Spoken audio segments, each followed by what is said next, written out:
शव यात्रा। अमरपुर नाम के एक गांव में विमल हलवाई अपने 2 छोटे बच्चों और बीवी के साथ रहता है। विमल की पत्नी ज्योति भूत प्रेत जादू टोने में बहुत माना करती थी। इसका बिल्कुल विपरीत विमल इन चीजों को दक्यानुसी माना करता था। रोज की तरह विमल अपने मिठाई की दुकान जाने के लिए निकलने की हड़बड़ी में होता है। मैं निकलता हूँ ज्योति, देरी हो जाएगी, दुकान भी खोलनी है मुझे। अजी ध्यान से, आज अमावस्या है। रास्ते में कोई कपड़ा या कुछ भी गिरा हो तो उसे लांग मत दीजिएगा, बगल से चले जाइएगा। अरे ऐसे तो तुम मुझे पागल ही कर दोगी क्या? हाँ, मैं नीचे देख कर चलूं कि सामने से कोई गाड़ी घोड़ा आकर मेरे ऊपर से चला जाए? दोनों हालत में तो मेरी ही मौत है। अरे क्यों सुबह सुबह इतनी अपसुगनी बातें कह रहे हो जी? मेरे गांव में तो ऐसा आंखों के सामने होता हुआ देखा है मैंने, इसीलिए कहती हूँ। वरना मुझे क्या, पड़ोसी को तो नहीं कहना चाहती मैं, पति हैं आप मेरे, इसलिए बोल रही हूँ। विमल अपनी मिठाई की दुकान चला जाता है। दुकान पर पहले से ही ग्राहकों की लंबी लाइन लगी हुई थी। ये लो, वहां ज्योति अमावस्या को लेकर परेशान है और आज तो हमेशा से ज्यादा ही लंबी लाइन लगी पड़ी है। अच्छी खासी बिक्री होगी आज। विमल दुकान खोलता है। एक के बाद एक ग्राहक उसकी दुकान पर मिठाई ले रहे होते हैं। तभी गांव की एक बूढ़ी औरत विमल से कहती है, जिस तेजी से बिक्री हो रही है, कहीं किसी की नजर ना लग जाए, नींबू मिर्ची टांग ले। अरे क्या चाची तुम भी, ये सब नजर बजर कुछ नहीं होता है। कैसे लोग हैं मेरे आसपास। अपनी दुकान से शाम को विमल हंसते कूदते वापस घर आता है। हाँ, आज तो अच्छी खासी बिक्री हुई है। 1 महीने में जितनी बिक्री होती है, एक ही दिन में आज उतने पैसे कमा लिए मैंने। ये तो बहुत अच्छा हुआ जी, आज ही घर की नजर उतारी है मैंने। बिक्री तो अच्छी होनी ही थी। अच्छा, तुम खाना लगा दो, सारा माल बिक चुका है। मुझे शहर जाना होगा, कुछ चीजों की जरूरत पड़ेगी। रात भर मिठाई बनाऊंगा, तब जाकर कल सुबह दुकान खोल पाऊंगा। खाना खाकर विमल शहर जाने के लिए निकल पड़ता है। सुनिए जी, ध्यान से जाइएगा। चौरस्ते पर किसी जादू टोने की चीज पर पैर मत रख दीजिएगा। हे भगवान, हद हो गई ज्योति, ये तो मैं जा रहा हूं। विमल गुस्से से शहर जाने निकल पड़ता है। रात का काला घना अंधेरा, चांद की एक भी किरण ना होने के कारण अंधेरे में कुछ भी देख पाना मुश्किल था। जंगल के बीच के एक अर्ध कच्चे रास्ते से विमल जा रहा होता है।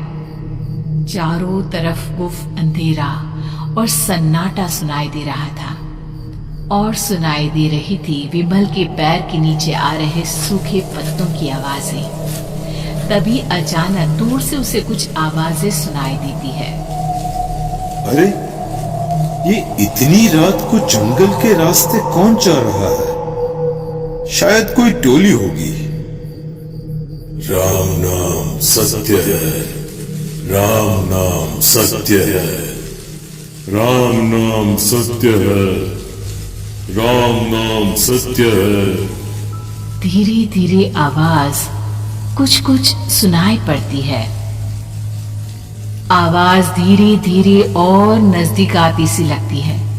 विमल देखता है कि उसके सामने से सजी धजी सफेद कपड़े में लिपटी एक अर्थी निकल रही है, जिसके साथ 5 लोग ही थे। 4 आदमियों ने उसे कंधा दिया हुआ था। एक मटका लिए आगे आगे बढ़ रहा था। विमल के बिल्कुल सामने आकर अर्थी रुक जाती है। उसमें से एक आदमी विमल से कहता है, अरे भाई, जरा अर्थी को कंधा लगाना, मैं बहुत थक गया हूँ, बड़ी मेहरबानी होगी। हाँ भाई, कंधा तो मैं लगा दूं, पर रात को 12 बजे ये शव यात्रा, इस समय कौन अर्थी ले जाता है?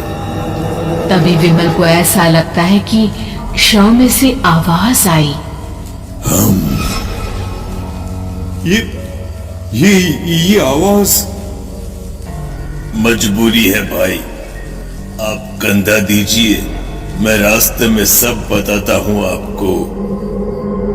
विमल अर्थी को कंधा दिए चल रहा होता है कि उसे ऐसा लगता है कि हाथ में मटका लिए जो आदमी शव के आगे चल रहा है उसके पैर उल्टे हैं। क्या हुआ भाई, हकला क्यों रहे हो? वो आपके साथी के पैर उल्टे। विमल अपनी बात पूरी भी नहीं कर पाता कि वो देखता है कि उस आदमी के पैर तो सीधे ही है। अरे नहीं, कुछ नहीं, मुझे शायद वहम हुआ होगा। धीरे धीरे सब आगे बढ़ रहे होते हैं। तब विमल को अचानक लगता है मटके में से एक हाथ बाहर आ रहा है। विमल घबरा जाता है। इसके पहले वो कुछ बोल पाता, कल्लू कहता है, मेरा नाम कल्लू है। हम 6 दोस्त थे, जिसमें से एक को तो तुम सोया हुआ देख रहे हो। इतनी पक्की दोस्ती थी कि जैसे हम सब सगे भाई हैं। पर किस्मत का कोई क्या कर सकता है। आज से 4 साल पहले एक नदी में हम सब नहाने गए थे, जिसमें डूबकर राजेश की मौत हो गई। किसी मजबूरी के कारण हमें उसकी अर्थी को रात को ही शमशान घाट ले जाना पड़ा। हम 5 उसे ले जा रहे थे। 4 साल पहले आप 5 में मैं कुछ समझा नहीं। मंकू अपनी गर्दन पीछे घुमाकर अपनी आंखें बड़ी बड़ी कर विमल से कहता है, अरे भाई, पूरी कहानी खत्म होने दो, फिर बीच में बोल लेना, ठीक है?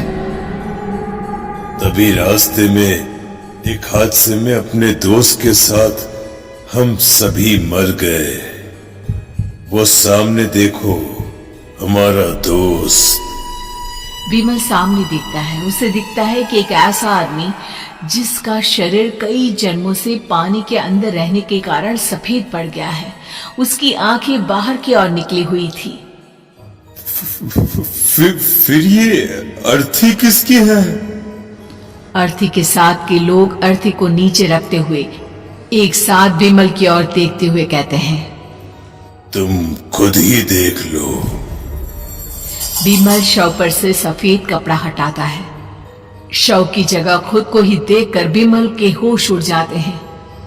वो शव विमल की ही थी। पलक झपकते ही विमल उस अर्थी की जगह पर होता है। 6 के 6 दोस्त उसी तरह अर्थी को उठाकर चलने लग जाते हैं। राम नाम सत्य है। राम नाम सत्य है।